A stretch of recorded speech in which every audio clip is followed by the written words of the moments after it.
Hello అండి, ఈరోజు నేను దోశలు ప్రిపేర్ చేస్తున్నానండి. మామూలుగా ఎప్పుడైనా 1 కప్ మినపప్పుకి 3 కప్స్ రైస్ వేసుకుంటాం కదండి.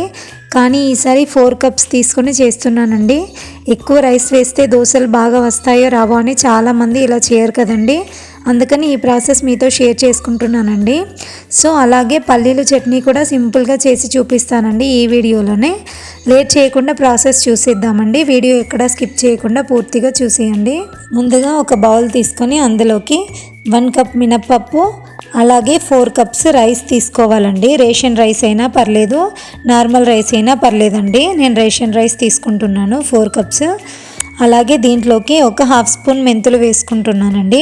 వేసుకొని మొత్తం కూడా 1కి 2 సార్లు నీట్గా వాష్ చేయాలండి. ఇలా చేసిన తర్వాత దీంట్లోకి ఇవి మునిగే వరకు వాటర్ పోసుకోవాలండి. ఫ్రెష్ వాటర్ పోసుకొని మూత పెట్టేసుకొని 4 to 5 అవర్స్ నానబెట్టుకోవాలండి.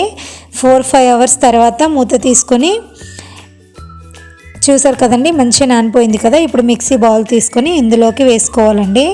వేసుకొని మెత్తగా మిక్సీ పట్టుకోవాలండి.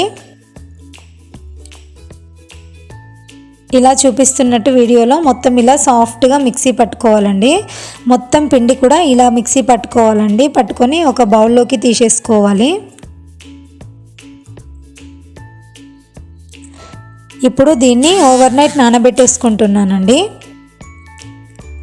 మార్నింగ్ మంచిగా పులిసిపోతుందండి. చూసారు కదండి, మంచిగా పులిసిపోయింది దోశ బ్యాటర్. చాలా బాగుంది కదండి. ఇప్పుడు దీన్ని మొత్తం కూడా ఒకసారి కలుపుకోవాలండి. కలుపుకొని దీంట్లోకి ఒక హాఫ్ స్పూన్ సాల్ట్ వేసుకుంటున్నానండి. వేసుకొని మొత్తం అంతా కూడా కలిపేసుకోవాలి మంచిగా దోశ బ్యాటర్. కలిపేసుకొని మీకు వాటర్ కావాలంటే యాడ్ చేసుకోండి.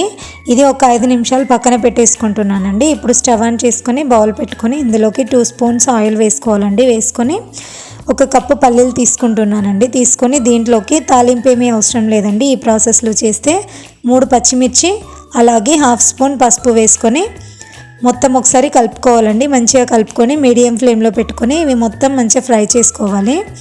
చేసుకొని ఇలా పక్కన పెట్టేసుకోవాలండి చల్లారడానికి. ఇప్పుడు స్టవ్ ఆన్ చేసుకొని ప్యాన్ పెట్టుకొని ప్యాన్ హీట్ అయిన తర్వాత దోశ వేసుకోవాలండి. ఇలా చేసుకొని దీనిపైనుండి ఆయిల్ అప్లై చేసుకోవాలండి. లైట్గా మీడియం ఫ్లేమ్లో పెట్టి చేసుకోవాలండి దోశ. 2 వైపులా కూడా మంచిగా ఫ్రై చేసుకోవాలండి. ఇలా చేసుకొని ప్లేట్లోకి తీసేసుకోవాలండి. క్రిస్పీగా చాలా బాగుంటుందండి, చాలా బాగా వస్తుంది. ఇలా మొత్తం అన్నీ కూడా చేసేసుకోవాలండి. చేసుకొని ప్లేట్లోకి తీసేసుకోవాలి. ఇందాక మనం పక్కన పెట్టుకున్నాం కదండి పల్లీలు, అవి చల్లారిపోయాయండి. ఇప్పుడు వాటిని మిక్సీ బౌల్ తీసుకొని అందులోకి వేసేసుకోవాలండి. మొత్తం కూడా వేసేసుకొని దీంట్లోకి జీలకర్ర వేసుకోవాలండి. ఒక హాఫ్ స్పూను వేసుకొని అలాగే కొద్దిగా సాల్ట్ వేసుకోవాలండి. ఆల్రెడీ దోశపిండిలో మనం సాల్ట్ వేసాం కాబట్టి ఇందులో కొద్దిగా హాఫ్ స్పూన్ వేసుకుంటే సరిపోతుంది. ఇలా సాఫ్ట్గా మిక్సీ పట్టుకోవాలండి. తాలింపు ఏమీ వేయాల్సిన అవసరం లేదండి, చాలా బాగుంటుంది. నేను ఎప్పుడైనా ఈ ప్రాసెస్లోనే చేస్తానండి.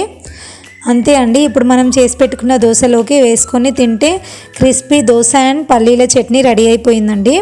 చాలా చాలా బాగుంటుందండి. మీరు కూడా ఇంట్లో ఒకసారి ఇలా ట్రై చేయండి. ఎలా వచ్చిందనేది కామెంట్ సెక్షన్లో కామెంట్ చేయండి. అలాగే మీ ఫ్రెండ్స్ అండ్ ఫ్యామిలీ మెంబర్స్తో షేర్ చేసి, లైక్ చేసి, నా ఛానల్ని సబ్స్క్రైబ్ చేసి సపోర్ట్ చేయండి. Thank you for watching.